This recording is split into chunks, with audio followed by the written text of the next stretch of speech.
Okay, so yesterday we were talking about the knot group. I didn't make any calculations for you. I skipped the examples, but actually, I mean, the construction was there very explicit with the Wirtinger presentation approach. So I want to start with an example to make it very clear for you how we calculate the fundamental group, for example, the trefoil knot that we've been discussing from the beginning of our lectures. So I just start with this example, and it will be a review for the knot group. So I just take one trefoil diagram and give an orientation on it. So this is a left-handed trefoil. Its crossings are all negative crossings. So the Wirtinger presentation was telling that the knot group of a knot, and this time it's trefoil, can be written in terms of its arcs and also relations coming from induced by the crossings, right? So here first I need to do some labeling for the arcs. There are 3 arcs that we observe in this diagram, and I'm giving names for them. So x1, x2, and say x3. Okay, so we know that the knot group of the trefoil, left-handed trefoil, will be generated by these 3 arcs, right? x1, x2, and x3. So, and then we need to take some quotient here. Quotient by the normal subgroup generated by the relations induced at the crossings. So let's write it. I mean, I will just give an ordering on the crossings. Let's say that this is the first crossing, this is the second, and then the third crossing. So the first relation that we get from the first crossing is, let's see, I mean, the local picture looks like there is an arc going over, and this arc is x1. And the other arcs are moving in this direction, right? And the one that comes here is x2. And here x3 we have. So this is a negative crossing, and the relation says the following. So it is x2 times x1 times x2 inverse times x3 inverse is equal to the identity element, right? Identity loop, or just trivial loop.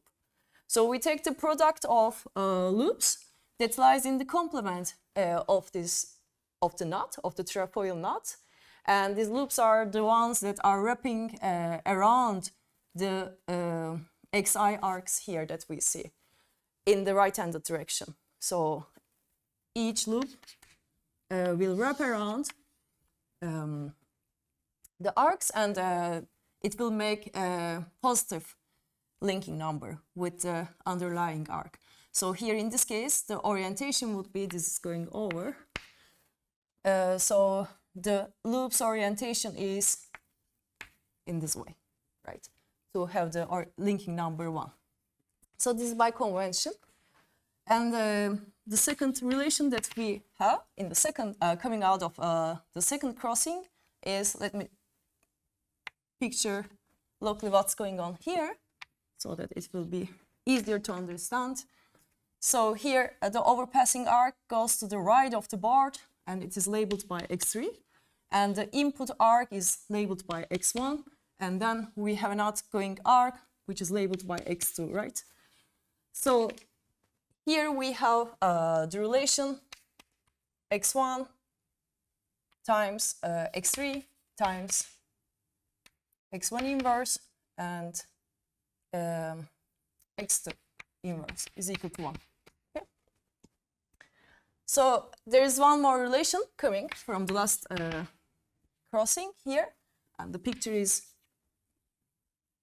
saying that the overpassing arc is labeled by x2, and the input arc here coming towards the crossing is labeled by x3, and then there is an output arrow going out of the crossing, which is labeled by x1.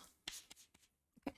So here the relation is, we just have some space here, the relation is x3 times x2 times x3 minus times x1 inverse is equal to 1.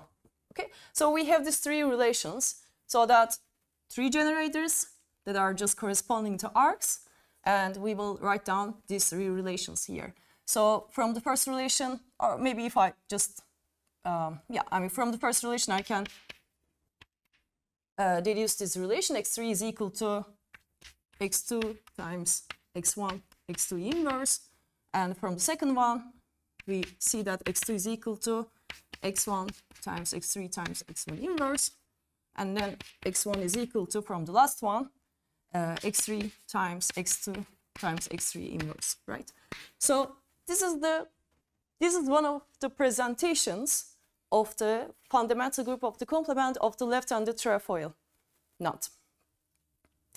And now we can ask if there is a better explanation, better presentation for this group.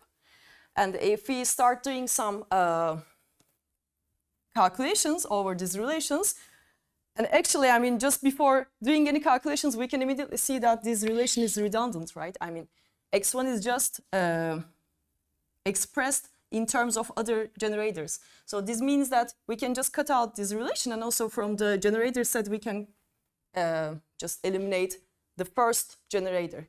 So I rewrite the presentation with two generators, and when I eliminate this relation, I need to substitute in other relations here, remaining relations, what I see here for x1, right?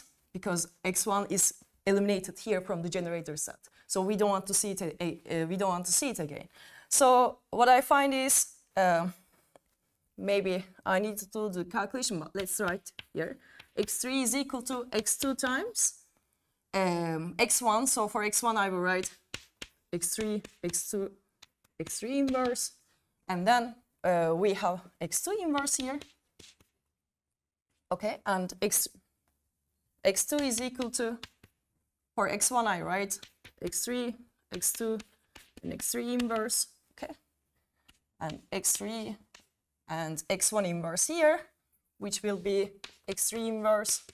I take the inverse of this product here, x2 inverse and x3 inverse. Sorry, it's x3, x2 inverse, x3 inverse. Okay, so this is another presentation, and it started to get better, right? I mean, we reduced the number of generators to 2, and we have two relations here. And we may do some more calculations to see that this presentation can get better. For example, here, let's see what we can do. These are canceling each other, right? So x2 is equal to x3 times x3, x2 inverse, x3 inverse. And then what I can do is, let's see, I can multiply, for example, x3 by x2 here on the right-hand side. And let's see, if I do the calculations, what I find. So here, I want to just multiply this side with x2. And then I have this remaining part. And then I can multiply the left-hand side by x3. So these are also, like, these two are canceling out. So what I have is x3 times x2 times x3 is equal to x2 times x3 times x2, right? This is the product of loops.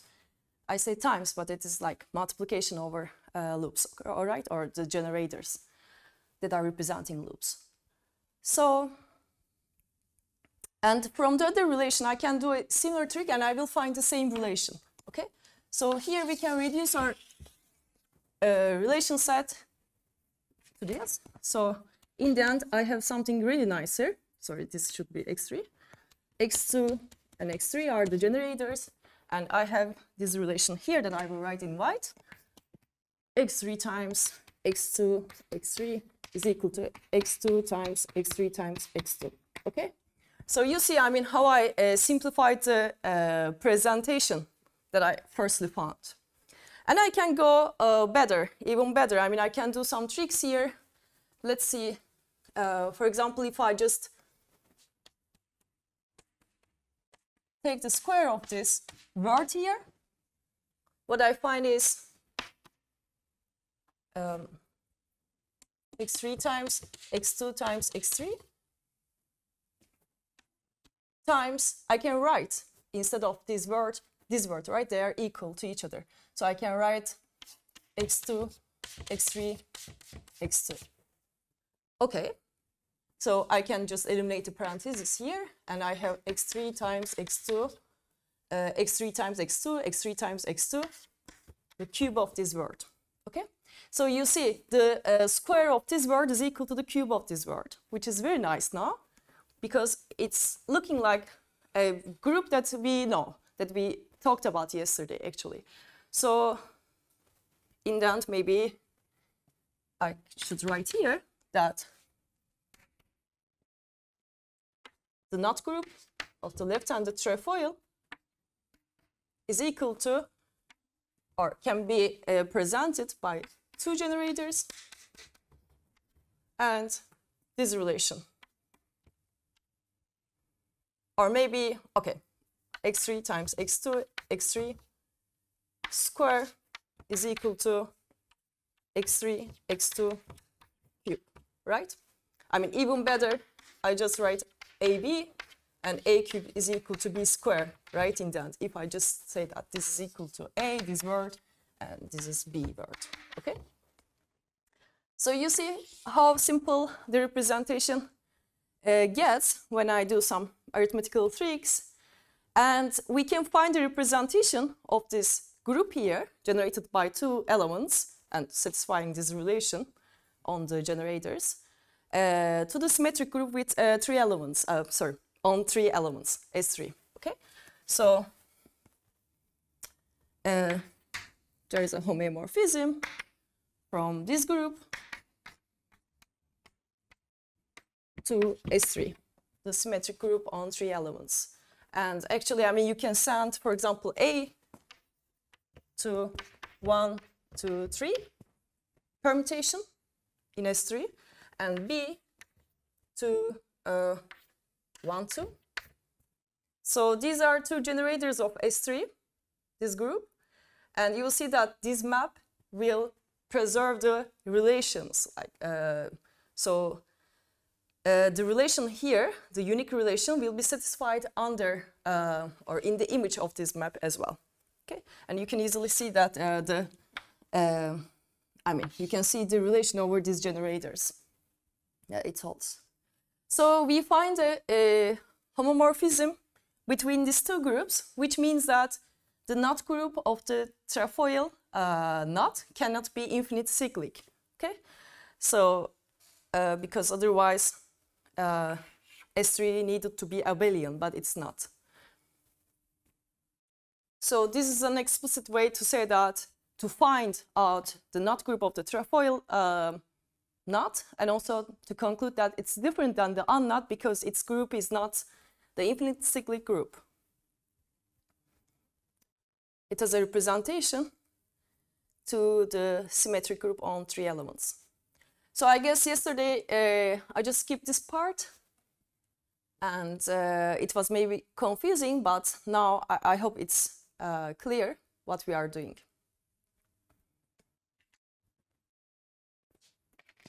All right, so I'm just closing the subject of the topic of the knot group right now.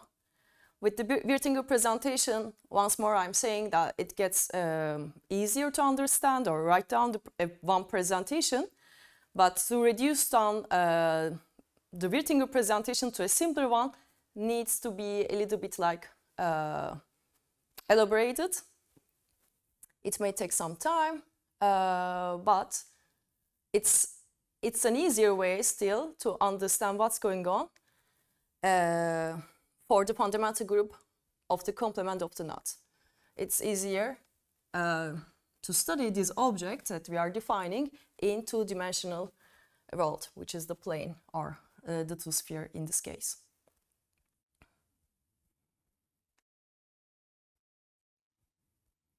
Okay, so I just erase it.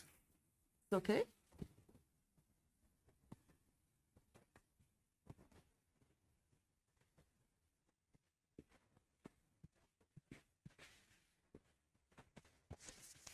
And I will start talking about the Alexander polynomial, which is the first knot polynomial in history. I mean, we talked about some polynomial history yesterday, that I give you a list of polynomials that are important historically.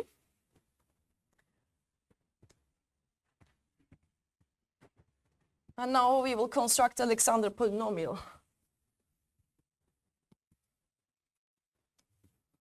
Okay.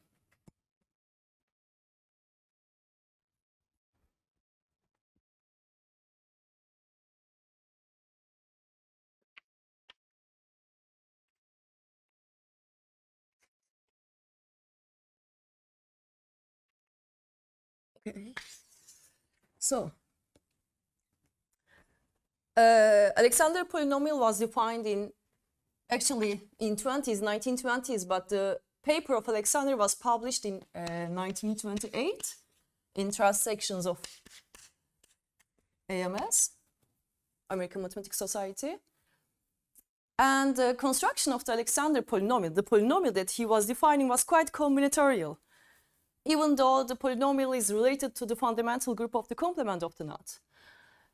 So I take this combinatorial construction. There are many other routes to construct Alexander polynomial, such as we can just construct or define it through some matrix that carries the information of the cipher surfaces that not span. And there are some other approaches. I will talk about today the combinatorial route, and then I will present you a state sum description of the Alexander polynomial.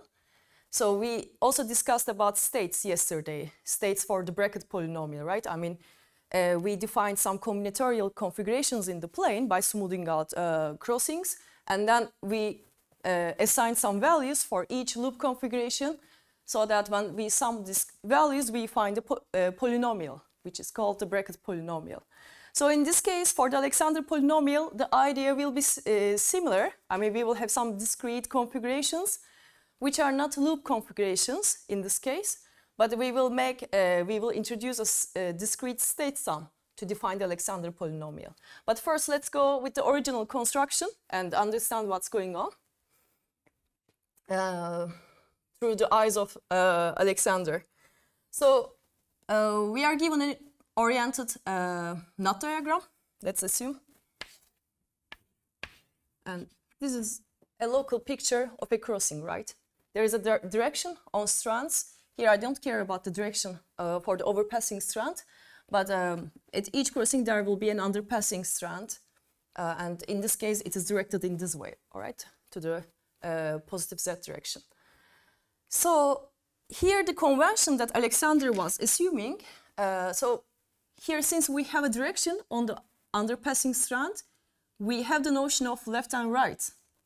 If you follow along the underpassing strand, you will have either your left or right. So we put two vertices or knots on the two regions that lie on the left of the underpassing strand. All right, so this is to keep the information that these yellow noded regions of the diagram will be assigned to a weight, a local weight. So this region will be assigned to x, and this region will be assigned to -x, and then this region will be 1, and this region will be assigned to a -1, all right? And I give a naming for these regions in this direction, A, B, C, D. Okay. So every crossing divides locally, divides the plane locally in 4 distinct regions, but this is a local picture, okay? In the global, I don't know what's going on. Some of the regions can be the same region. And what I see is a direction on the underpassing strand. And on the right of the underpassing strand, these 2 regions are getting some nodes. And I know after assigning these regions nodes that I will weight this region by x and this region by minus x and 1 and minus 1. All right? So we go in the counterclockwise direction in this convention to label the regions with some letters as well. So what does this give to us? I can read of this crossing picture, the local picture, by an equation done, like a linear equation. So here what we have is a times x minus b times x plus c minus d is equal to 0, okay? This is a linear equation that I can assign to this crossing. And if I have a complete picture of a knot diagram or a link diagram with n crossings, I will have a system of linear equations, right? Consisting of n linear equations. So this is just for one crossing. So if I have a complete picture, let's use the trefoil diagram again. Okay, I give a direction on it. So here, what I have, I just can numerate the crossings in an arbitrary way. So let's say that this is the first crossing, this is the second, and this is the third crossing, okay? And let's apply the convention of Alexander. So here, for example, you are at the first crossing, and here you come towards the crossing in this direction, right? And this is going underneath. So the convention says that when you are under, just add some nodes to the regions that you see on the left, right? Locally, but local regions. So I just add these 2 nodes here, just to keep in mind that this will be x and this will be minus x, the weights here locally, and here I will have 1 and minus 1, all right? So around this crossing, I have this linear equation after giving some names for the regions as well, okay? So let's say that this is region A, B, C, D, and this is left, E, all right? So in this picture, we have 3 crossings, 5 regions, and we discussed this in the first lecture as well. This will be always the case. For n crossings, we will always have 2 more regions, okay? So a knot divides the plane, a knot with n crossings divides the plane into n plus 2 regions. So here is the naming of the regions, and let me continue adding the nodes around each crossing so that I don't confuse myself. So here in the second crossing, you are following the route of underpassing strand, and on your left you add nodes, all right? And this will be the x, this will be minus x, 1 and minus 1, okay? And then you're in the third crossing. So you are following the route of the underpassing strand and add nodes to your left. So x, minus x, 1, minus 1, okay? So these are, after adding these local weights to local regions around crossings, I will have this system of equations. So for the first one, I have, let's read off this equation now, a times x minus b times x plus 1 plus c, sorry, and minus d is equal to 0, okay? And for the second one, I have, let's see, where is x? E times x minus b times x plus a minus d, right? X minus x, 1 minus 1, yes. All right, and for the third crossing, I have this equation coming, x times c, or cx minus bx plus e minus d. Okay, so this is the system of linear equations that I can extract from this diagram, right? And then what I can do if I have a system of linear equations, I can rewrite it in the form of a matrix, right? And in the case, the matrix will be an incidence matrix for the diagram, and its row will consist of information coming from the rows. Its rows consist of the information that we have from the equations, and its columns are the region information. So I just write here, I form the vertex or crossing region incidence matrix. So let's list the crossings 1, 2, 3, and here the columns are determined by the regions.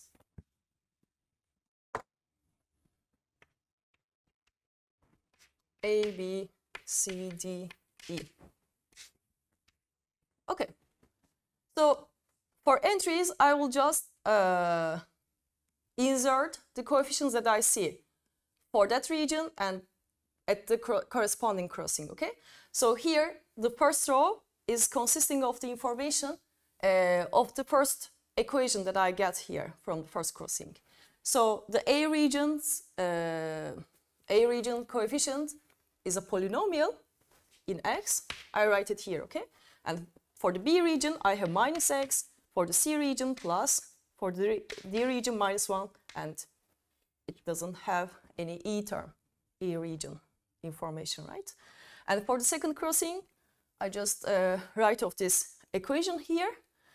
For the A region, I have the coefficient 1. For the B, I have minus 1. For C, 0. D, minus 1. No, it's wrong. For the A, plus 1. For the B, it's minus x, right? So for the D, minus 1. And then for E, x. Okay, and for the third one, I don't observe any A here in this equation. All right, so for B, minus x, I have as a coefficient, and for C, x, for D, minus 1, and for E, plus 1. Okay, so this is the matrix that I can get from this system. All right, it's a 3 by 5 matrix, and in general, if we have n crossings, the incidence matrix will have size n times n plus 2. Okay,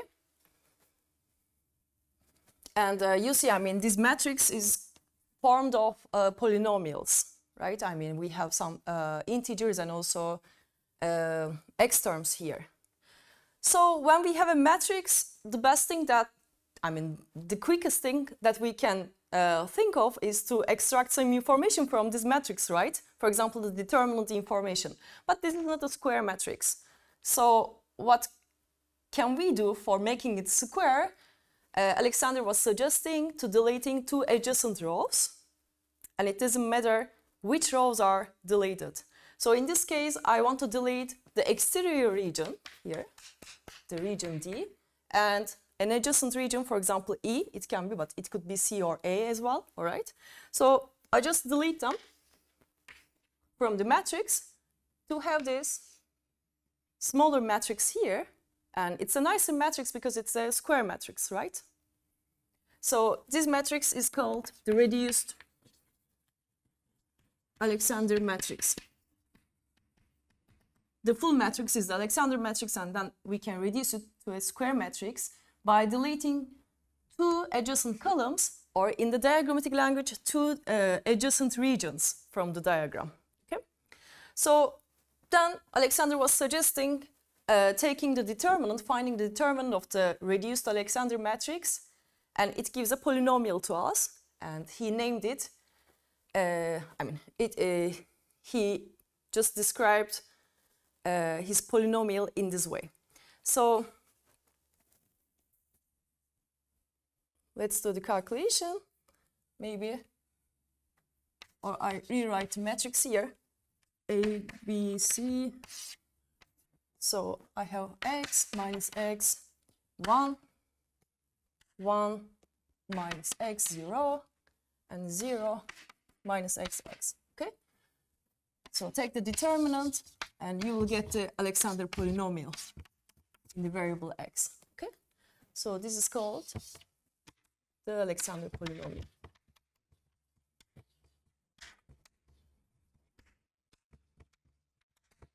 So this is the definition of the Alexander polynomial, but then it's time to ask, what if we deleted the regions, for example, A and B, or some of the regions, for example, C and D? They are also adjacent in the diagram, right? And they are adjacent as columns in the matrix. So you could do that. Alexander says that his polynomial is defined with the determinant of any reduced Alexander matrix that we can find by deleting two adjacent columns, and it may differ up to some term, but he defines the polynomial up to that term. Okay, so let's write the concrete or explicit definition. The Alexander matrix, the Alexander polynomial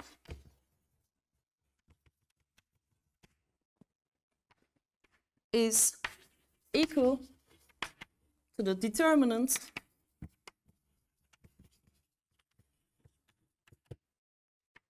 of reduced Alexander matrix up to the following term, plus minus x to the some integer degree. So he basically defines the polynomial up to some error factor, I can say. Okay, so it may change, the determinant may change with respect to the columns that you are deleting here out of this matrix, out of the 3 by 5 matrix, but two polynomials that you can find by this approach will be related to each other by this term, all right? Or integer powers of x and plus minus. It can, the signs may differ as well. So I will just use this notation here to denote that it's not really equivalence, but it is almost equality, all right? So the Alexander polynomial is defined up to this term. Okay, maybe I can also write, it's shown like this, it's a polynomial in x, and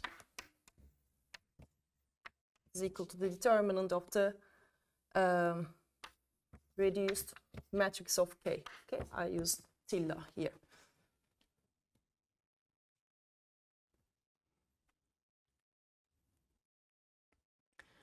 All right, so you see, I mean, it is again not very hard to compute, right? I mean, we can just quickly compute the Alexander polynomial of this diagram, of the trefoil diagram, left-handed trefoil diagram. And according to the definition, any two reduced matrix will give some different, may give some different determinants, but they will be related to each other with this term. Okay, so the next thing, all right, it is useful to have this definition, but the next thing that we need to show, or he needed to show us that this definition describes a not invariant, right? It should be invariant under the Reidemeister moves. And also, before that, we make some choices here to construct this matrix even, like we are giving a labeling and we enumerate the crossings, but it was my choice to start with this crossing, for example, or to say that this is the first region and the second and third and so on, right? This was a choice. And the other choice was the columns deleted, right? It was another choice. So first of all, we need to show that this polynomial is really well defined, right? Up to these choices. When you say up to xn, it means like the difference between two polynomials is... No, it's a multiplicative term. That, for example, you can find the unknown value as 1 with respect to some presentation of matrix, and then you can find also x.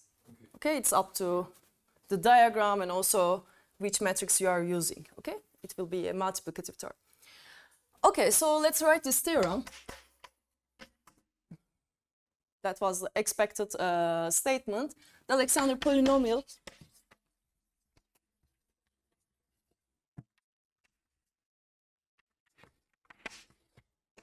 is an invariant of oriented knots and links.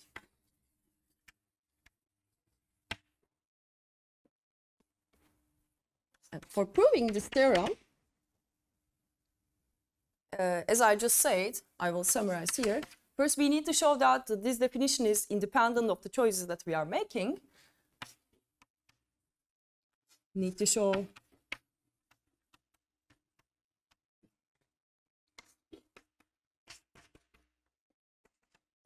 is invariant under or well-defined even, right? Is well-defined with respect to choices we make for the matrix that we are using, right? And secondly, we need to show that this polynomial is invariant. It remains the same under Reidemeister moves, under oriented Reidemeister moves.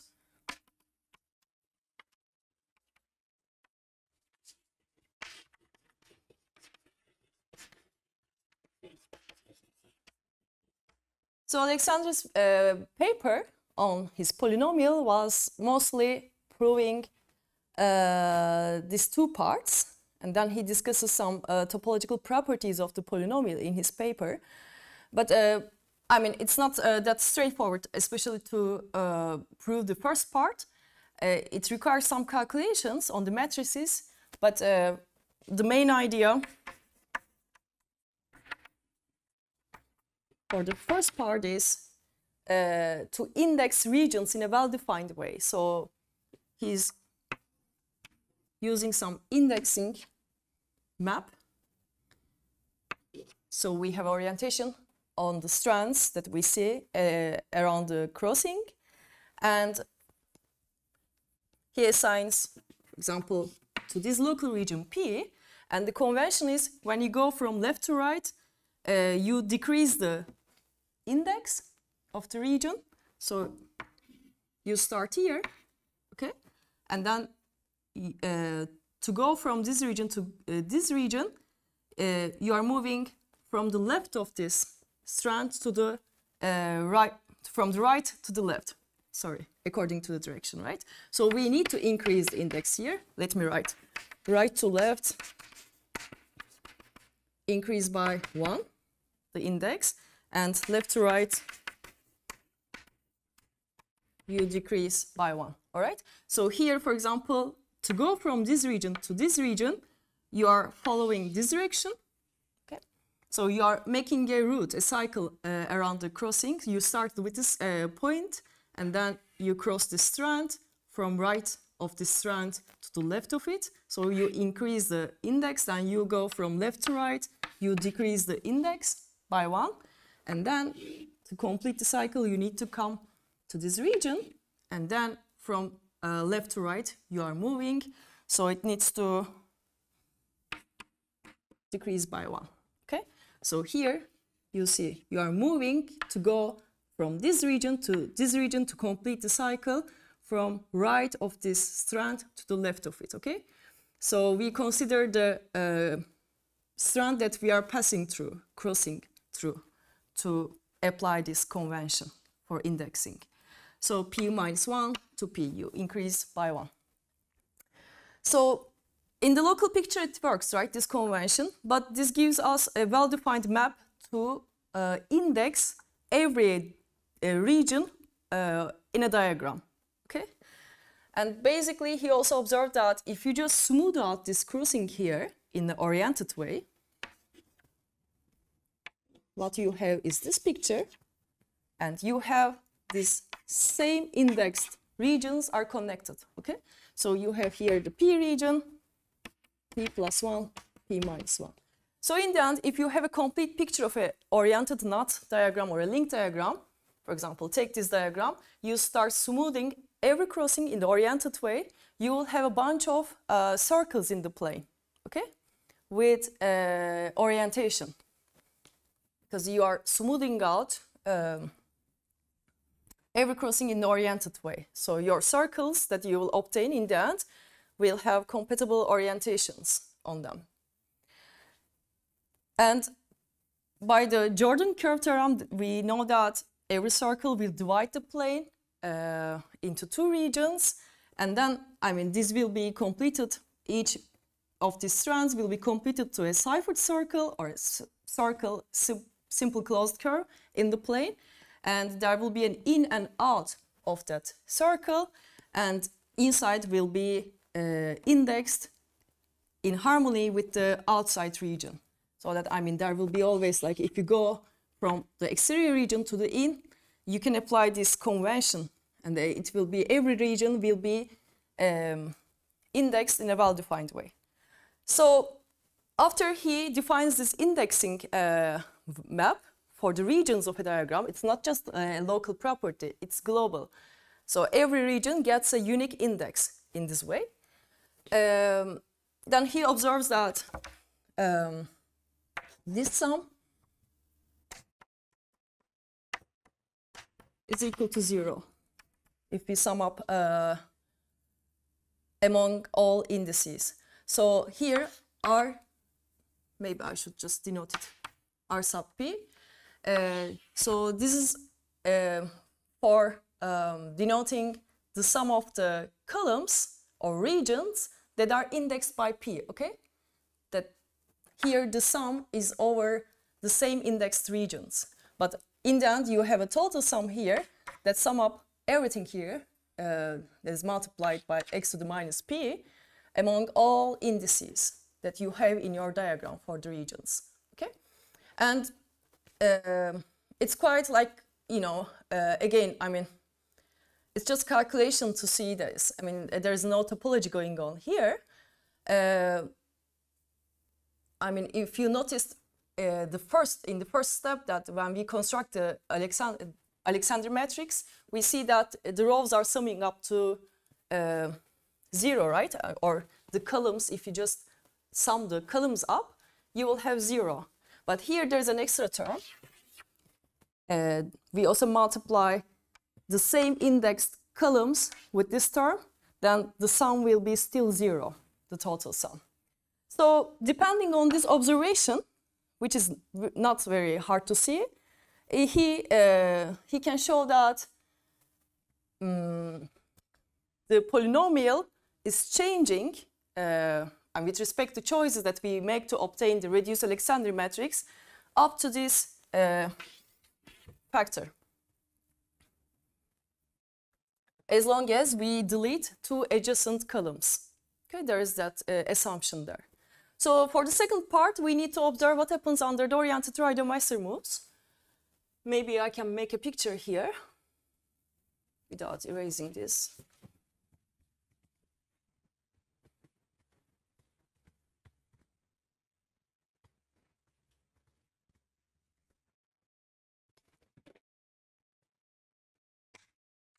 Let's just observe what happens under an oriented type 1 move. So before the move, we have the strand. Maybe it's oriented this way, okay?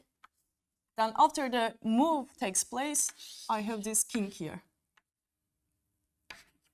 So I just add a positive crossing to my diagram, but also a new region, right?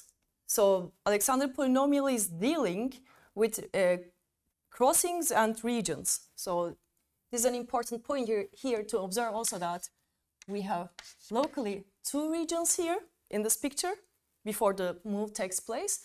But after that, we have a new crossing that I name by alpha maybe. And these regions are modified to R tilde, R2 tilde. But there is a new region here that I call by R. Okay?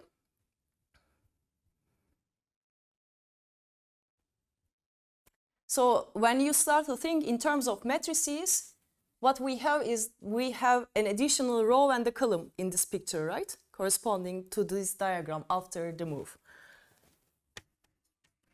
which is a Reidemeister 1 move. So let's try to construct the Alexander matrix for the diagram obtained. So, I mean, there are some number of crossings in the diagram. There is one additional one here. I just write it here. I start with the new added crossing. Then I list the other crossings, whatever. Suppose that there are n crossings, okay? And this is the new region here. I write it in the beginning as the first column, all right? Then I list the initial regions, whatever. Okay. So this is the Alexander matrix, of course, after adding the entries here. So here what I see in the new crossing. So the underpassing strand goes to the up, and I add nodes here, okay, to the left-hand side of the underpassing strand, and here is minus x, x minus x, 1 minus 1. So this region gets the coefficient 1 in this crossing, right? And this region is not adjacent to any other crossing in the global picture, in the complete diagram, right? So for the other crossings, it will be all 0 here, the entries. And I can also write what happens for this crossing, for these regions. For example, at R1 tilde, we have the coefficient x, right? And R2 tilde minus x minus 1, okay? And for the other regions, as I said, I mean, this crossing is not adjacent to other regions, neither, so there will be zeros, okay? Sorry, maybe I just confused. I mean, no other crossing is adjacent to this region, so we fill the remaining of this column with zeros, and this crossing here, the newly added crossing, is not adjacent to any other region other than these 3 regions that we see. So the only non-trivial entries are the first 3 ones, and the rest is 0, okay? And here what we have, there's a smaller matrix here, right? And you can see that here the entries form the Alexander matrix of this initial diagram, actually. Let me write K and K tilde. Maybe let's name our diagrams. And this big matrix is the matrix of the K tilde, the diagram that we obtain after the move. And here is a smaller matrix that corresponds to the Alexander matrix of K. And I mean, the recipe says to me that I can delete any 2 adjacent columns, right? If I delete from this matrix these 2 columns, which are adjacent, the corresponding matrix here, the smaller matrix, is also getting a square matrix because we delete 2 adjacent regions, R1 and R2 regions, out of that diagram, or 2 columns, adjacent columns out of this matrix as well, right?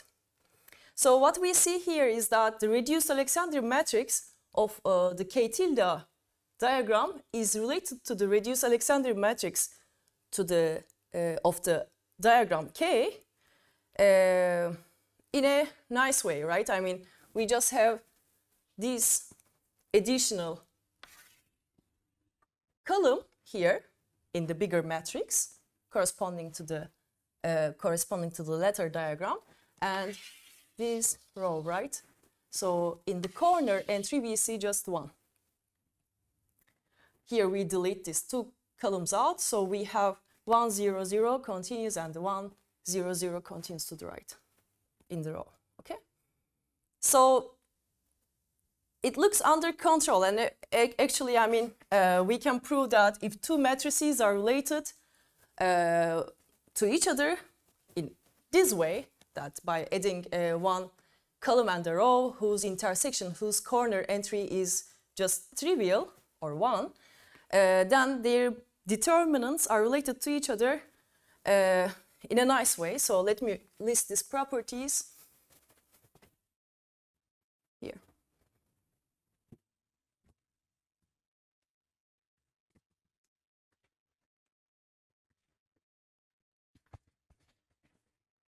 Okay, so this can be given as a proposition. This is what Alexander did as well. 2 square matrices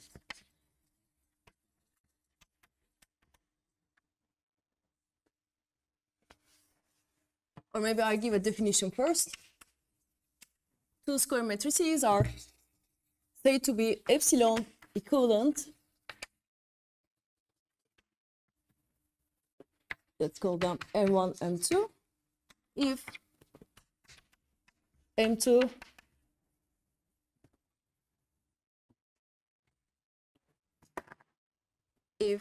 M2 is obtained by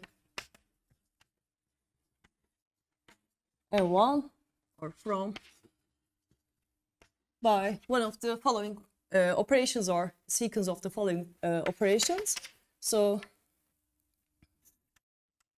swapping 2 rows or columns in M1. I mean, we can interchange 2 columns or rows, and we can obtain a new matrix M2, but it will be epsilon equivalent to M1.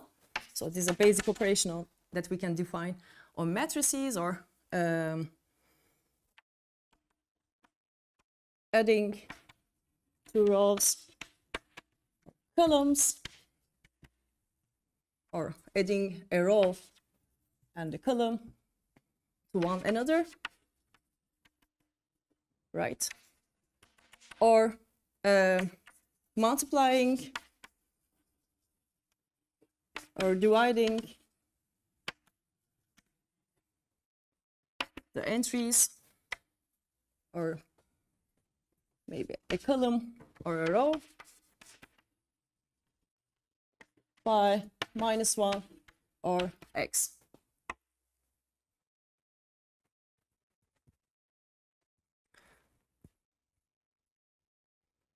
There is one more I just forgot here.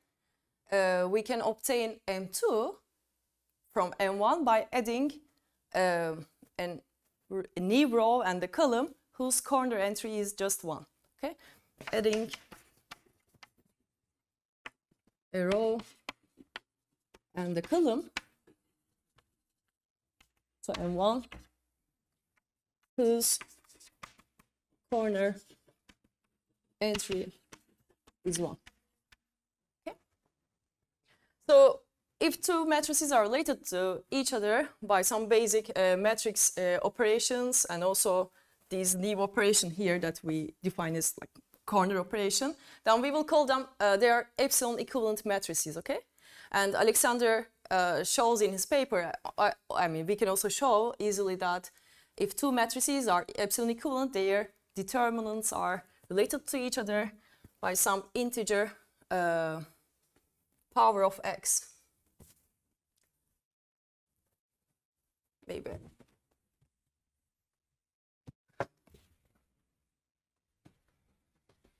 I just erase here.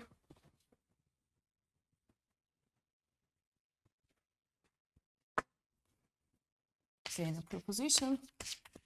If M1 is related to M2 by epsilon equivalence, then determinant of M1 is plus minus x to the n determinant of M2.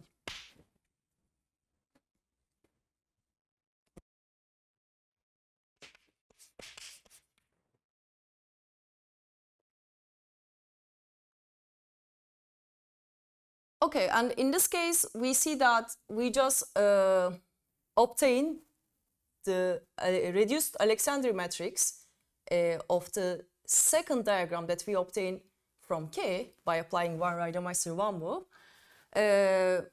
We just add a row and a column whose corner entry, their joint entry is just 1, and otherwise it's 0, right? I should also write here, adding a row and a column to M whose corner entry is 1, and the rest is 0.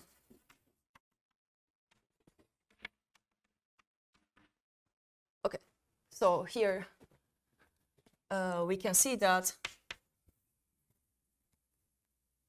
MK, maybe I will just denote it like this, MK12, this is the reduced Alexander matrix obtained from MK, the Alexander matrix corresponding to this diagram, by deleting the first and the second columns, all right, is epsilon equivalent to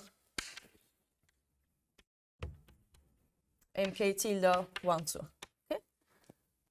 Then by the proposition, it follows that their determinants are related by this factor. Of course, if we added a new, another type of king here, it could be the case that this corner entry is equal to x. It's not necessarily 1, right? It's up to the direction and the way that we obtain this twist here. But then we can also divide a row and the column by x. Multiplying or dividing, yes, I just wrote it here. So we can make it equal to 1, the corner entry. So you see, I mean, the verification for the invariance under Reidemeister moves, under oriented Reidemeister moves, follows in this way, just by trying to understand what happens to the matrices corresponding to the diagrams before and after the move. For the second one and for the third one, you can do a similar check. I just exhibit what happens under Reidemeister 1, one type of Reidemeister 1 here.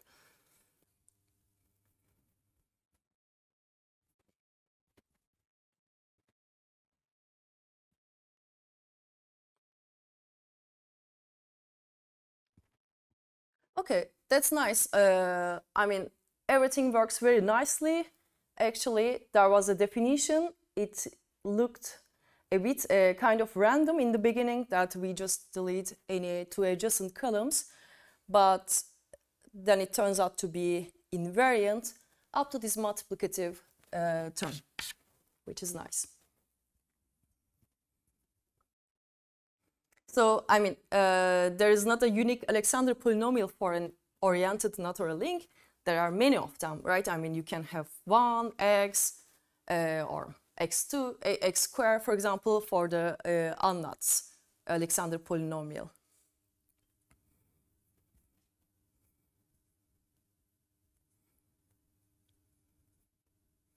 I'm just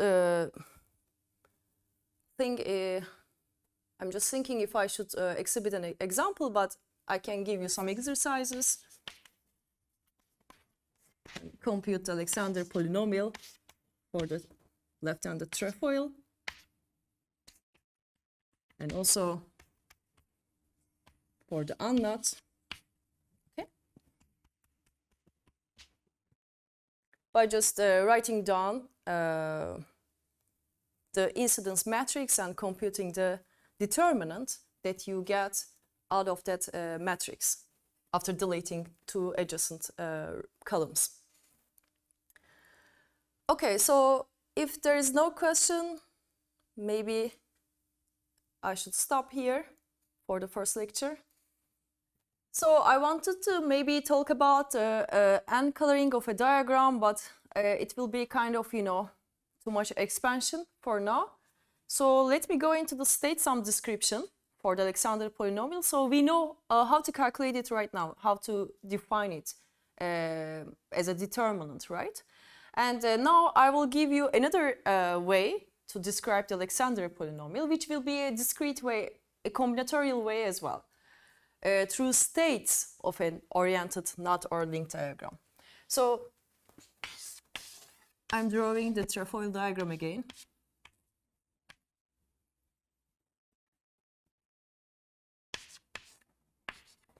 All right. And all right, we had some metrics for this diagram. I just enumerate the crossings again, and A, B, C, D, E. All right, I give some labeling. Maybe it's different than the initial one, but it's okay. So what I did was I formed a matrix out of this labeling or out of this labeled diagram, right? And by using the weight system, local weight system that I assign around each crossing. So maybe I construct the matrix again to make it clear. So here in the first crossing, the left-hand side, x minus x, 1, 1. So I just write the matrix A, B, C, D, E. Okay. So here A gets x, B gets minus x, C gets 1, and D, E gets minus 1, and D gets 0. Okay.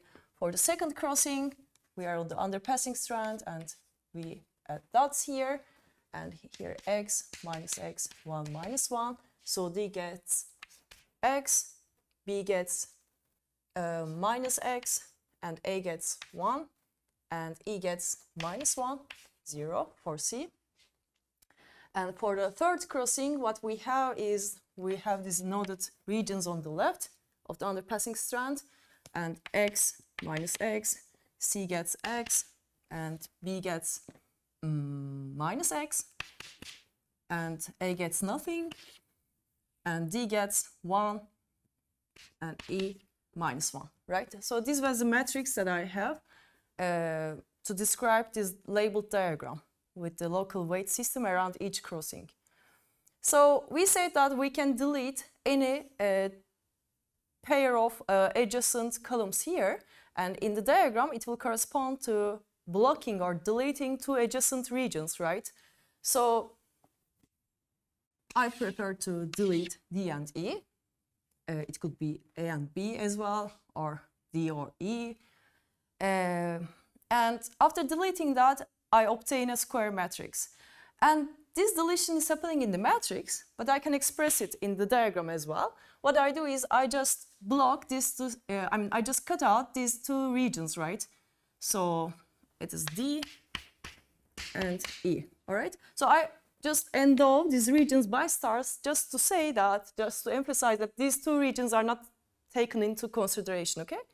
I just forget them. And in the end, I have 3 crossings and 3 regions left, right? A, B, C, that I want to deal with. So, and the definition of the Alexander polynomial is given as the determinant of the remaining matrix, right? So, for example, in the determinant, we may see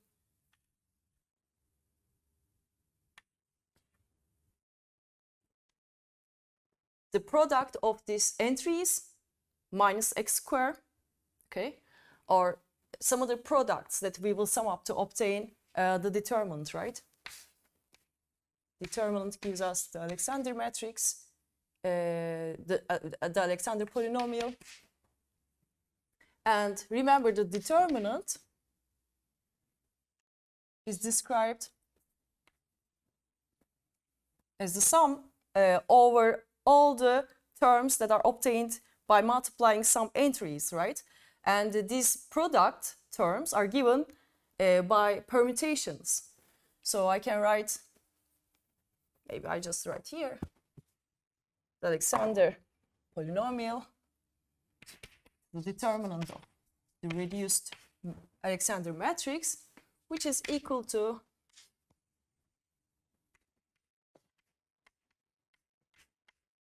the sum of these products.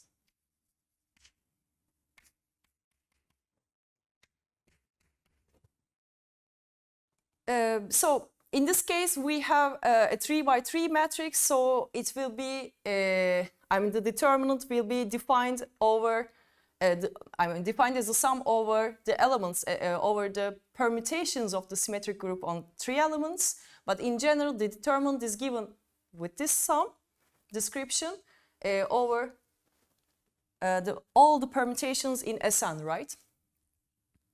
So Alexander polynomial can be described in this way. If we have a diagram with n crossings and n regions, with two adjacent regions are deleted. Okay? So let's just note this down. So we can describe the determinant of a square matrix as the sum of some product terms, okay, that correspond to permutations that are determined by the permutations in Sn. Okay? So for example, here, this term is x minus x squared, right? If I just multiply, take the product of these three entries in this matrix, and it will appear up, it will show up in the sum, all right? It will contribute to this sum. And which permutation determines this product term? So here, if you consider ABC as like 1, 2, 3, so this region chooses the first crossing, right, to have the entry x. The second region chooses the third crossing to have this entry in the product term. And the third region chooses the first crossing, right, to have this entry in the product. So the permutation to give this product term is 1 goes 1, 2 goes 3, 3 goes to 2, right? So you see, every permutation in S3 will give you a product term to contribute to the summation to obtain the determinant. All right, so permutation means that there's a unique, well-defined choice there of rows by the columns, right? I say that A chooses 1, B chooses 3, and C chooses 1. So every region chooses exactly one crossing here, right? Or one entry from the rows. So how can I describe these choices not on the matrices, but on the diagrams? So the transition can be done. I draw the diagram again.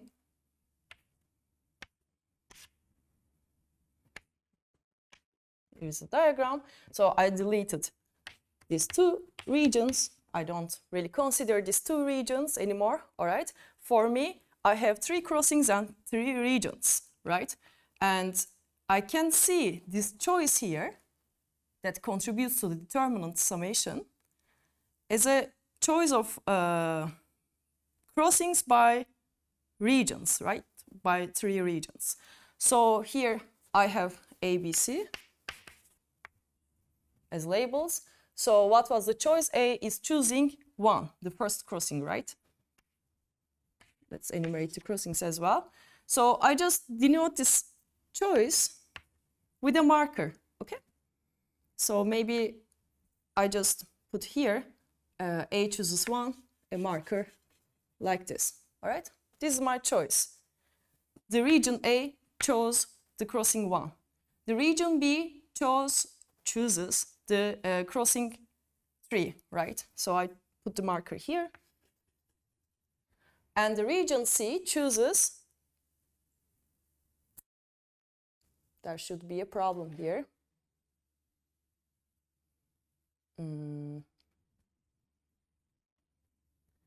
C chooses, no, it's not a bijection, right? My choice, sorry about that.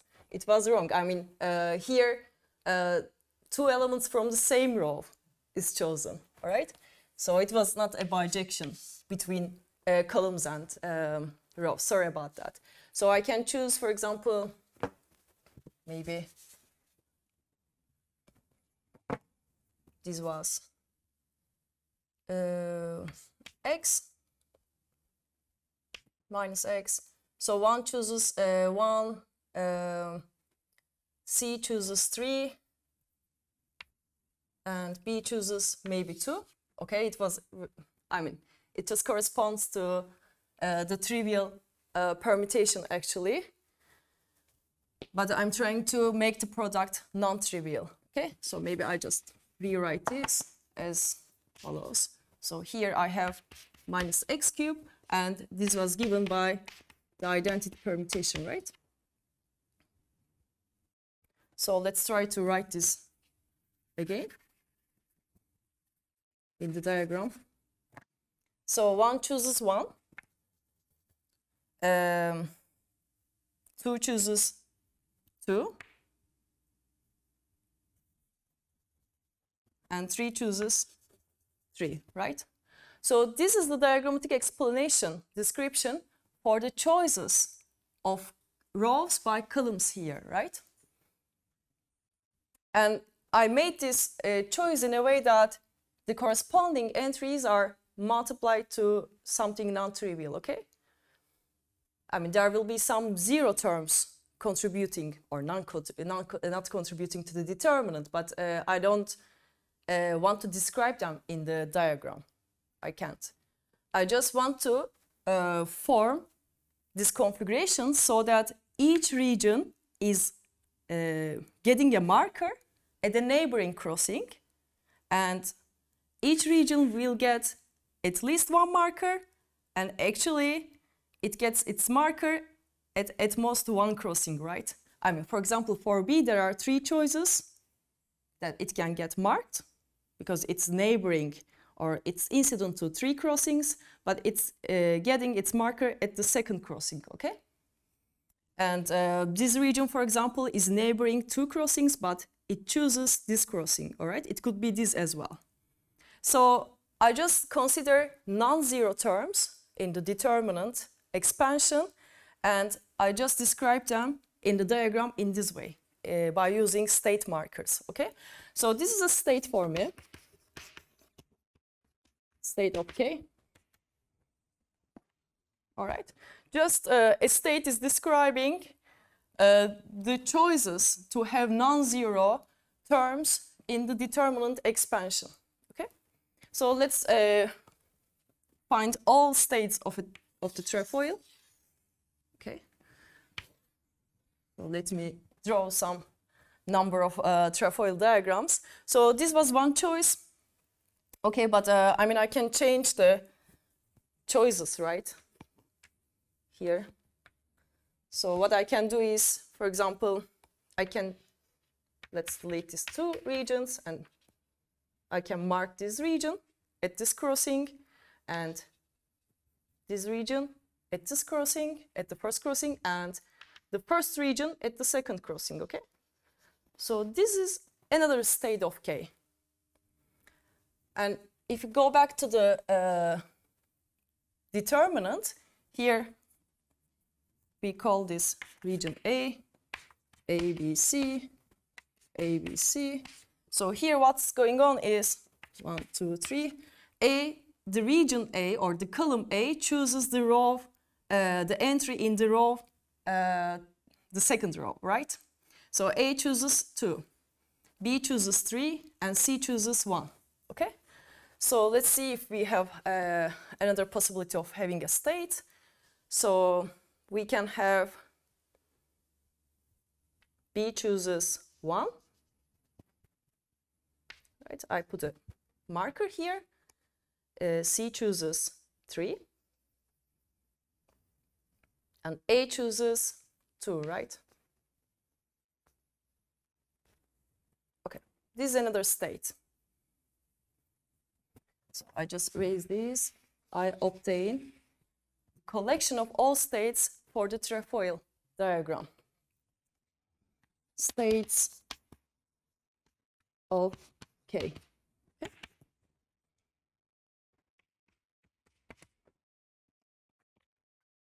You can see, you can verify that there is no other state. These are the only possibilities, only permutations that will result in non-zero products in the determinant expansion, okay? And now what's going on, let's see. What I can do is, I can describe a weight system again, the same weight system across or around the crossings, and I can just, for example, consider this state, and I can take the product of weights that the state markers are indicating to me, okay? To find the contribution of the first state here. I can do the same for the second state and for the third state, and I can then sum up all the contributions to have a polynomial, right? So let's do that. Here, the state marker is in the place of the weight x, right? Just write it here, x. And this state marker is in the place of minus x. And this state marker is in the place of x, right? So the contribution from this state is the product of these weights, which is minus x cubed, right? Which we see here also. It shows up in the Alexander polynomial summation coming from the determinant expansion. Let's find the second contribution coming from the second state. So here is the region labeled by 1. All right, the state marker gets the weight 1. And here the state marker indicates the weight minus x. And here the state marker indicates 1. So the contribution of this state is minus x. Here I just write 1 minus x and x. So it is minus x squared, okay? So here, if I sum these contributions up, I find a polynomial, right? And let's call it, for now, p of x, okay? And it is equal to minus x squared plus, or x cubed plus x squared plus x, right? So the purpose is to construct a state sum description for the Alexander polynomial. And we are almost there. We just need to show that this is really like corresponding to the Alexander polynomial of the trapezoid knot, or in general, this state sum description gives us the Alexander polynomial of any oriented knot or link. And it seems so, like, if we just define the Alexander polynomial through the determinant, we see that the non-zero, here is a note or observation, non-zero terms in determinant expansion, they are in one-to-one correspondence with the choices of rows by the columns, or permutations from regions to crossings, right? So I can write that these terms are one-to-one corresponds with the bijections. Maybe I should write as like this. Bijections between regions and crossings of the diagram. And of course, we assume that these regions are unstarred, right? Starred regions are eliminated. So we have n regions and crossings, and we can write down bijections in between them. Okay.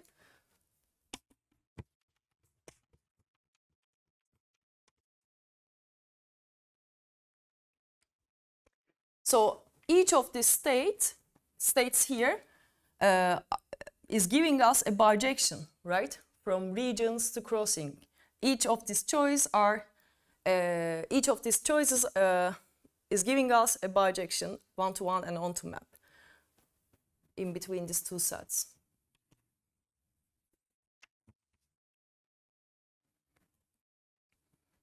So that's one of the main observations behind the idea to construct this discrete configurations, right, that we call states. So we just want to translate the matrix or the determinant expansion here to diagrams.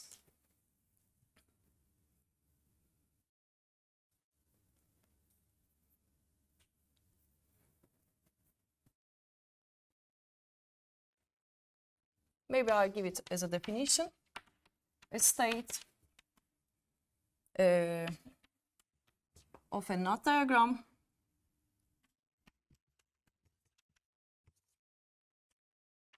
knot or link diagram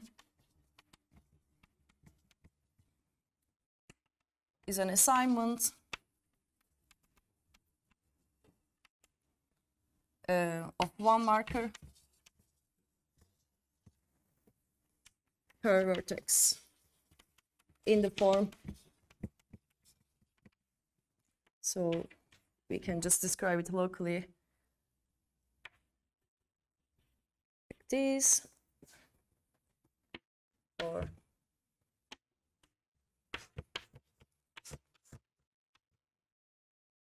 like this, or this, or this. Okay, there are 4 possibilities locally for this crossing to be chosen by regions around it. And now, okay, since we are defining a state in a local way, in this way, I say that we have 4 local regions. They want to choose one neighboring crossing, and this crossing can be chosen in these 4 possible ways, right, by the neighboring regions. But we need to also say that there is actually a well-defined state for every knot or link diagram, right? I mean, how do we know that after some number of choices, we will have some compatibility in between them, so that every region is chosen once at exactly, I mean, every region is marked at once and at exactly one crossing. Locally, it's easy to describe, but globally, what's going on is that since we have a 4 regular graph underlying a knot diagram or a connected link diagram, we can always find an Eulerian circuit out of this diagram. And some Eulerian circuits are not intersecting themselves. So we may find circuits or trails that goes along each edge once and that has no crossings on them, okay? So for example, here maybe I can make a picture. So I just smooth this crossing and I continue my way, okay? And I just smooth this crossing, I continue my way in this way, and I smooth this crossing and I continue my way this way, right?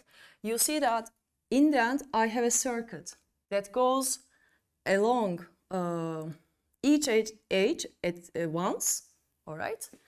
And it's a trail, and it's a Jordan trail, we can say. It's a simple closed curve in that. It's not self-intersecting, okay? It's not just Eulerian circuit, more than that. And since our graph underlying our knot diagram is 4 regular graph, we can always find such a trail.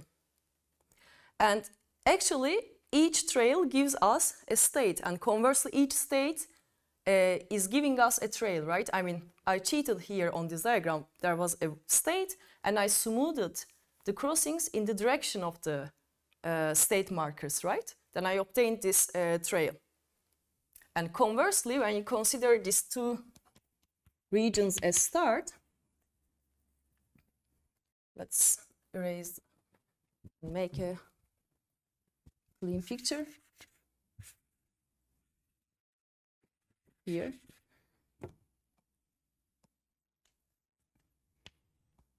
So here, suppose that we have this trail and these 2 regions are start, okay? I'm just keeping this information here. So given a trail, a Jordan trail, a non-self-intersecting trail in the plane with 2 roots here, the rooted trees that I can draw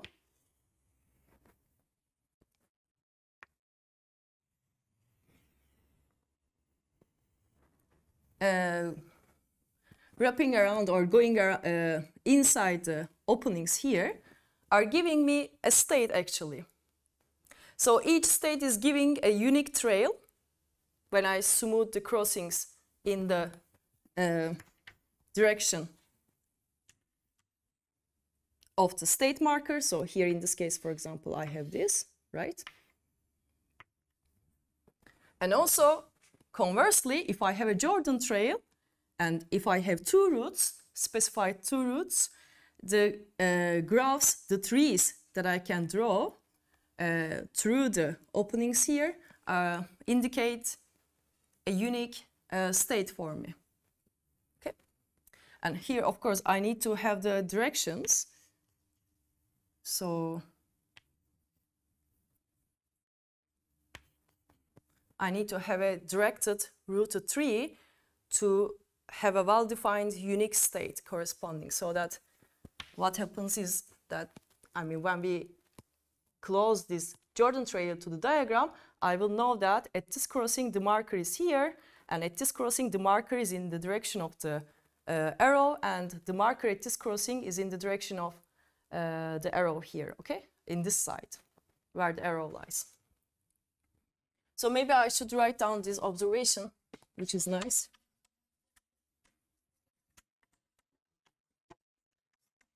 Every oriented knot or link diagram admits a state. Okay, and this is depending on this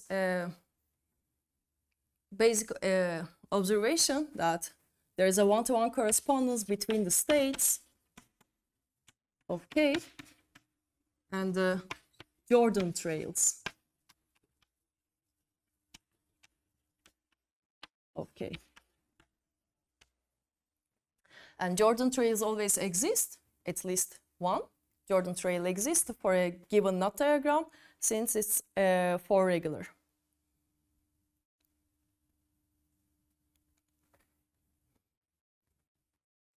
So maybe I can make this picture as well. So given a state in this form, possibly, I can just open up this vertex to obtain this picture, to delete this crossing in the direction of the state marker. And if I smooth every crossing in the given state of the diagram in the direction of state markers, then I will have a Jordan trail for the given diagram. And conversely, if we are given a Jordan trail, we specify the routes to construct trees, and actually trees have to have directions on the edges to specify the placement of the state markers in the corresponding knot diagram to the Jordan trail. Maybe I can do this picture also here locally. So there will be a tree going along this direction, right? I mean, I'm assuming that this is a local picture of a given Jordan trail. It will be completed at some point and it will be a connected piece. And here I'm drawing the dual graph for the Jordan trail. Okay, and here, to have this state marker, I need to have this direction on this edge of the tree.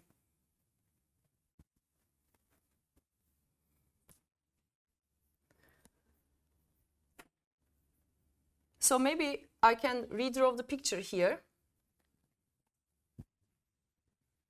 and show you something more.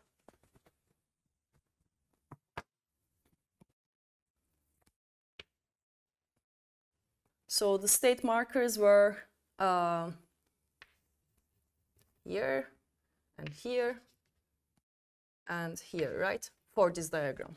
And there was this specified deleted regions. So we can show easily that every knot or link diagram in the plane can be colored with 2 colors, black and white. It's called checkerboard coloring. So we want to color the regions of our diagram so that they alternate. In other words, the neighboring regions will get opposite colors, okay? So if I color the exterior region, for example, with white, here is, sorry, with green, here is white, white, and then white, okay? So this is the checkerboard coloring of the trefoil diagram. And any knot diagram can be colored in this way.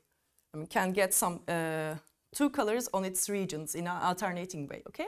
And I can form a dual graph by this information of the coloring, okay?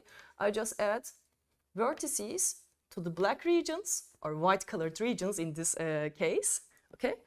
And I just connect these vertices with edges going through the crossings, okay?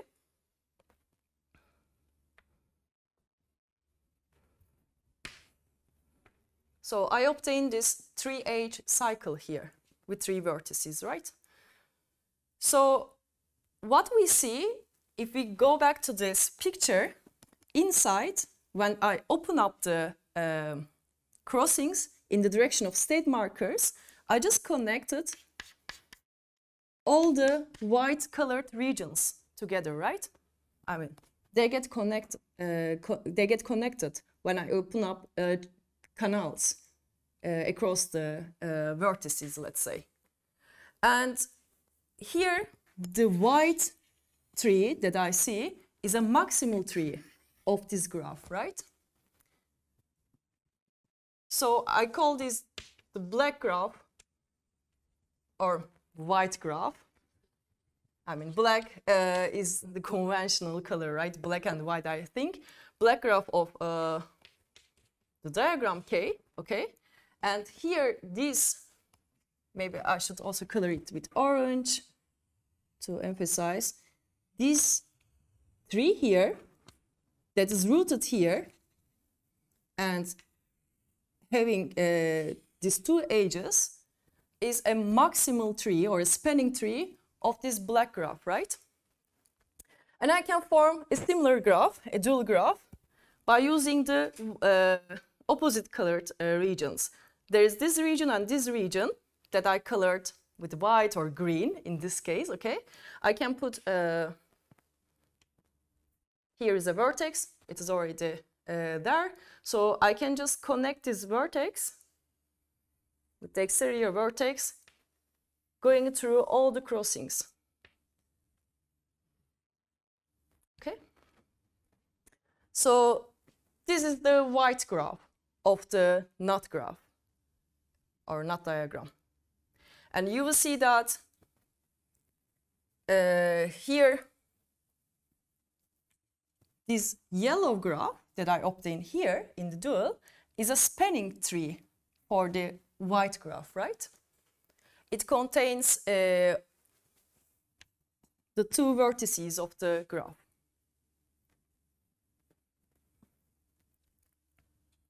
So I can just replace this observation in the way that states of K are in one-to-one correspondence with the spanning trees of the dual graphs of K, right? Spanning trees of black and white graphs or checkerboard graphs of K.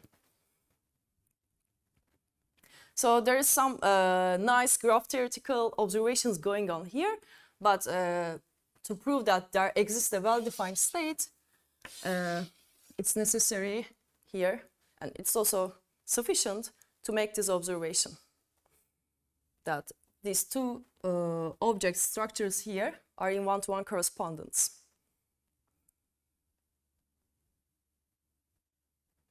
And we know the existence of the trails. Or the spanning trees for the black and the white graphs, right?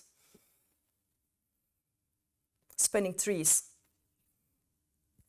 Okay, so where are we right now? I mean, I'm trying to rewrite the definition of the Alexander polynomial in terms of a state sum. I just described the state sum, right? I mean, I described how we obtain states for a given oriented knot or link diagram.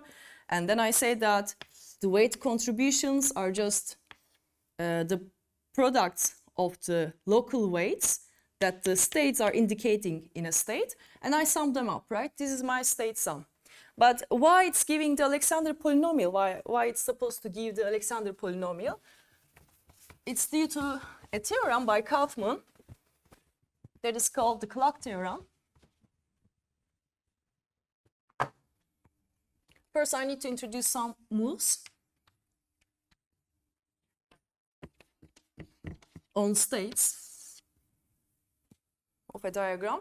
So suppose that we have this local configuration. Okay, so here I just assume some orientations on the strands. Okay.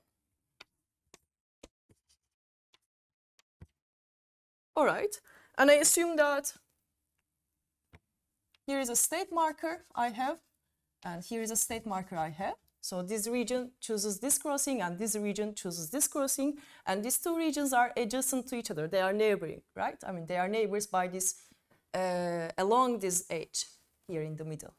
So what I have here, I define a move that I will call a clock move. Okay? So this move moves or swaps these two state markers in this way, all right, in the clockwise direction. So after the move, I will have a state marker here and a state marker here. All right, that's okay. That looks like a admissible state, right? I mean, there is nothing wrong. Again, things changed. I mean, state is changing, but it's a well-defined state as well. So it just a clock move swaps two state markers lying in adjacent regions, okay? And there can be some stuff here also. Let's denote this by just, you know, I mean, there can be some knots going on here, knotless. Okay. So, all right, I can also describe this move in the opposite direction, okay, or by going this way to have some equivalence relation. So I can go either clockwise direction, and I swap or exchange these markers in this way, all right?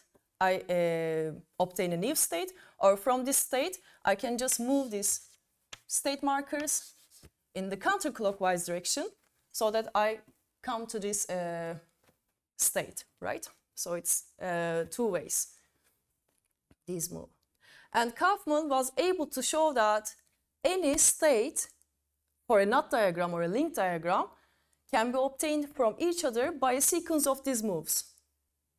So I will write down the statement, but first let's make one more observation. It's getting tiring, but that's fine. Let's make this nice observation. So suppose that this state is called S and this state is called S prime, okay? And I will define a new concept. So suppose that I have this crossing, all right, directed in this way, and I just ignore the crossing information here. And if this crossing gets a marker in the side where the arrow's going in towards the crossing, I will call this marker a black hole, okay? A black hole. This one, if it was here, it would be a white hole, all right? Now let's just define this. Here, this state marker is called a black hole because it's in the side where these two strands are going inside the crossing, right? And there's a definition here, definition. So I will define a sign function for a given state. The sign of a state S of some oriented knot or link is just -1 to the number of black holes, okay, in that state. So, I mean, consider that we have a complete picture of a state. Let's see this example, all right? So the sign of this state is given by the counting of the black holes in the state, okay? So let's count it. Let's follow the orientations and put more arrows, maybe just to be on safe side. So here it's not a black hole, right? I mean, for it to be a black hole, the state marker should have been here, but it's not. So this is not a state, this is not a black hole, and this is not a black hole. So in this state, there is no black hole, right? So the sign of this state is -1 to 0, which is 1, okay? And here also, let's see what happens. Let's put the arrows. And here is a black hole, right? Goes inside the crossing. This marker is in that side. And this is not a black hole, but this is also a black hole. So the sign of this state is +1, -1 square of -1. And in the third one, you can see that you can count the black holes that I want to know. So we need to define this state sign concept for a state. And let's go back to the clock move picture. So what happens here? So here, this state marker is not in the side that a black hole is, right? It's not a black hole, but this is a black hole, right? So we see in this picture a black hole, but in this picture, it's not a black hole. This marker is not a black hole. So there is no black hole in this picture. So we can conclude that the sign, maybe I should write here, the sign of S prime is just minus of sign of S, right? Because the number of black holes is changing by 1 here. Here is a black hole, there is no black hole. So the black hole calculation will tell in the global picture that their signs are just changing by a negative sign, right? In the rest of the picture, everything is the same. Just in this local picture, these two states are swapping and changing the number of black holes in the whole picture for the whole state by 1. All right, so actually what we have here is that the signs that are described by the number of black holes in a given state are changing by a clock move, right? They are alternating. If it was positive, then it turns out to be negative, etc. And back to the determinant description here, there is this inside the summation, we see signs of permutations, right? And it goes alternating, starting from the identity permutation, whose sign is 1, for example. You can go 1, -1, 1, it goes alternating. So we make the observation first that these products here, non-zero products, are corresponding to the state weight products here, given by states, okay? And there should be a sign convention for them, all right? Because inside the determinant, we have the signs of permutations also contributing to the determinant. So what would be the sign here, okay? And it's given by the black hole counting. So maybe I should just write here.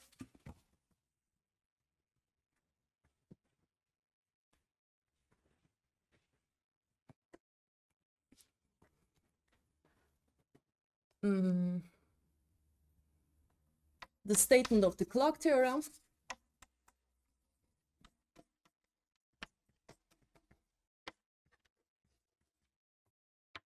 By Kaufman.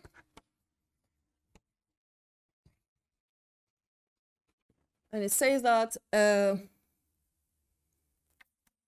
okay, an oriented diagram,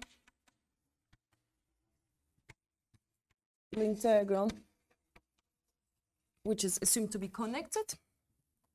Sorry, I need a new chalk. So, okay, an oriented link diagram. So any two states of K are related to each other by a sequence of clock moves, either clockwise direction or counterclockwise direction. And exactly one of the states in the collection of whole states for K will admit just clock moves in the direction of clock. And there will be exactly one state for K that will admit just counterclockwise directed clock moves, okay? Let's write it. Moreover, there is exactly one state that admits only clockwise directed clock moves, and there's exactly one state that admits only counterclockwise directed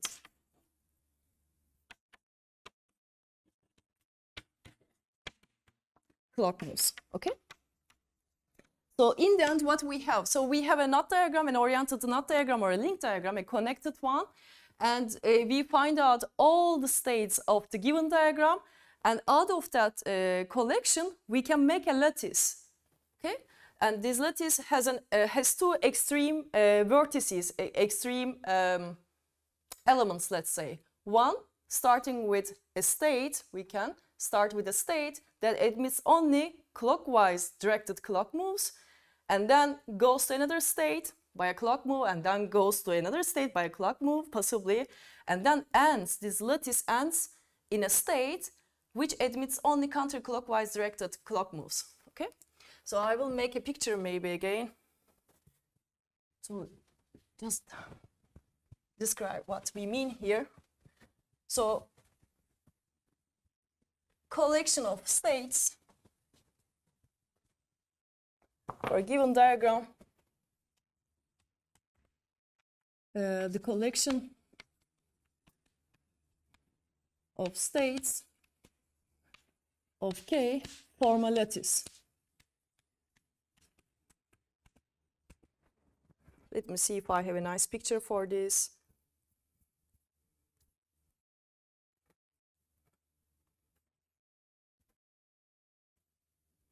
All right, so let's draw this picture.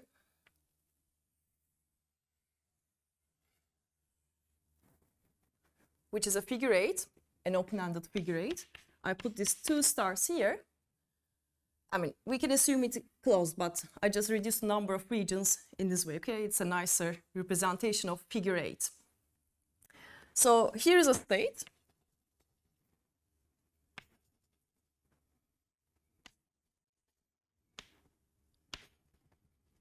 All right, and it admits just clockwise directed clock moves, all right? For example, we can just swap these two state markers, but there is no other available move exactly on this state. If you want to move some number of, or a number of state markers in the counterclockwise direction, you just meet with the starred region, right? For example, I mean, you can't really admit, I mean, this diagram really doesn't admit any counterclockwise directed clock move. So we start from here, and with one clock move, let's erase this once, we go to another state. So I swap these two markers here, okay? I obtain this state.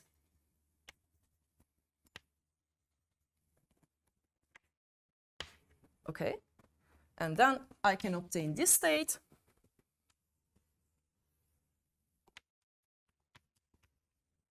So what do I do here? I just use again clock moves to swap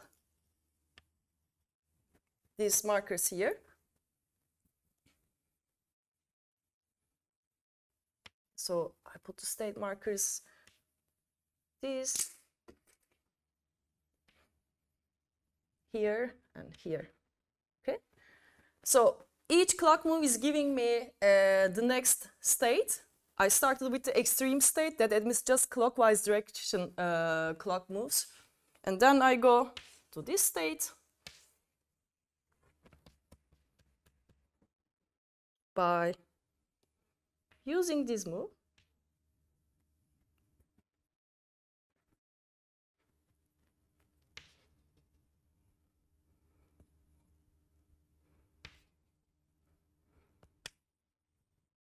Okay.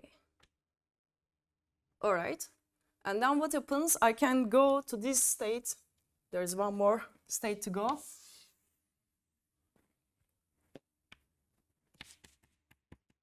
by just swapping these two state markers.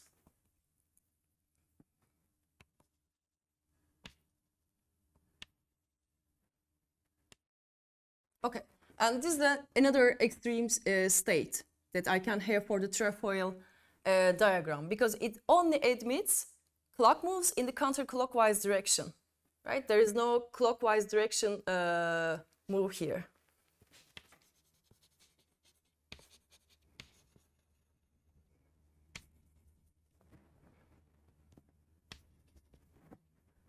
So this is called a clocked state that we started with, and this is a counterclocked state.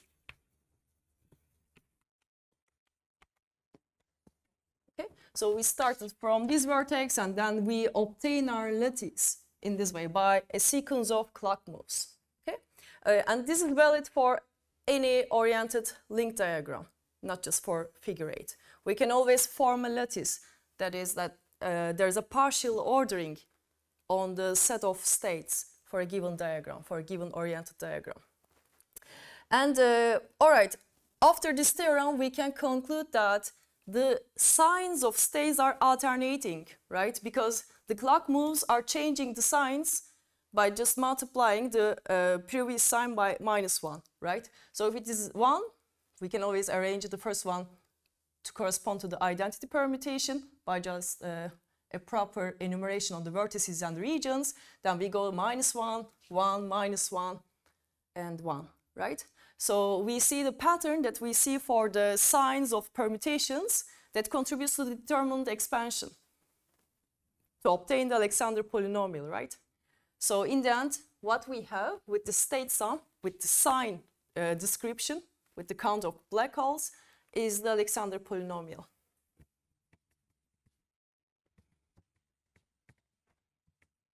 Let's write it.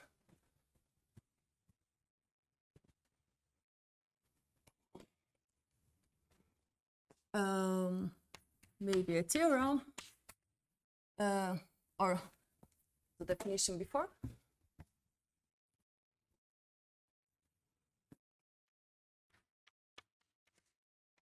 We define a state sum polynomial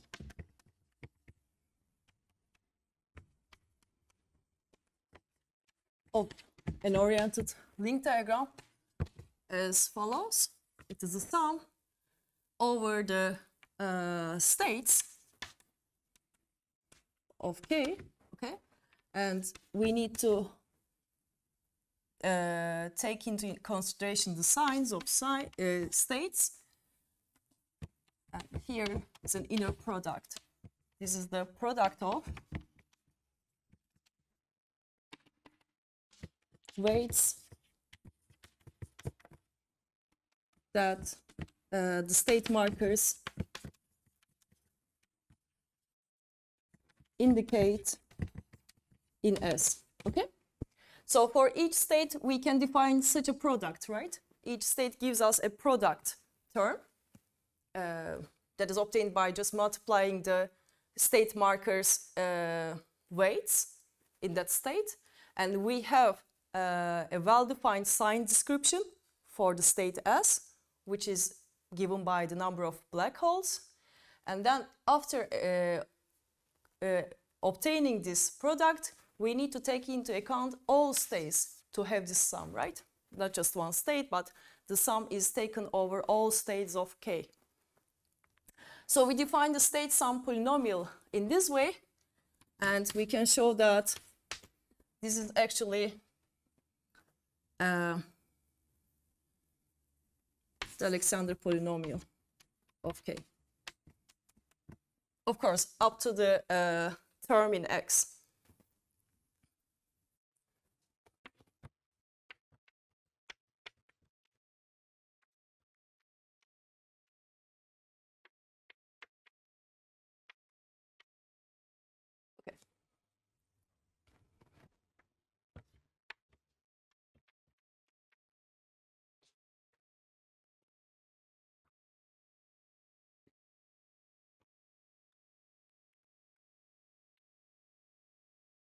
So the key point was to observe in the beginning that non-zero terms in the determinant corresponds to states of the diagram given. And then we need to find something corresponding to the signs of the permutations contributing to the determinant. And the signs of states are counted or given by black holes. And there's one minor thing to be shown there, that the state signs are really corresponding to permutation signs. When we are given, when we are given an enumeration for regions and vertices, each region is choosing one vertex, so there is a permutation for each state, for each choice. So this two-sign concept should be compatible to be able to say that the Alexander polynomial is really the state sum polynomial.